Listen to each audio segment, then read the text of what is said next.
Hello மக்களே, easy and குயிக்காக ஒரு veg kurma for rice and tiffin பண்ணிடலாமா?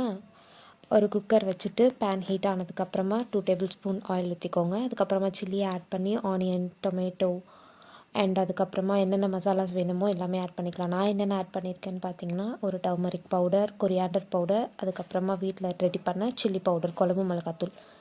அதுக்கப்புறமா மிக்ஸ் பண்ணிவிட்டு எல்லா ரா ஸ்மெல்லும் போனதுக்கப்புறம் உங்களுக்கு என்னென்ன வெஜ்ஜஸ் போடணும்னு தோணுதோ ஒரு மிக்சியில் அரை மூடி தேங்காய், அப்புறமா பெருஞ்சீரகம், அதுக்கப்புறம் அது எல்லாமே நல்லா நம்ம ஃபைன் பேஸ்ட்டாக அரைச்சிக்கணும். திட்டாக இல்லாமல் நல்லா நைஸாக அரைச்சிக்கிட்டு அந்த மிக்சர் நம்ம இந்த குழம்போடு இப்போ ஆட் பண்ணிட்டு உங்களுக்கு எவ்வளோ வாட்டர் வேணுமோ அதுக்கேற்ற மாதிரி வாட்டர் ஊற்றிக்கோங்க. அதுக்கப்புறமா ஒரு 2 மினிட்ஸ் நல்லா குக் ஆனதுக்கப்புறமா எல்லாம் இன்னும் கொஞ்சம் நல்லா கிரேவி கன்சிஸ்டன்சியில் ஆகிடும். ஸோ அதுக்கப்புறமா உங்களுக்கு திருப்பி எவ்வளோ தண்ணி வேணுமோ அதுக்கேற்ற மாதிரி நீங்கள் ஊற்றிட்டு ஒரு 2 விசில் போட்டு இறக்குனா நம்ம வெஜ் குருமா ரெடி. அவ்வளோதான்.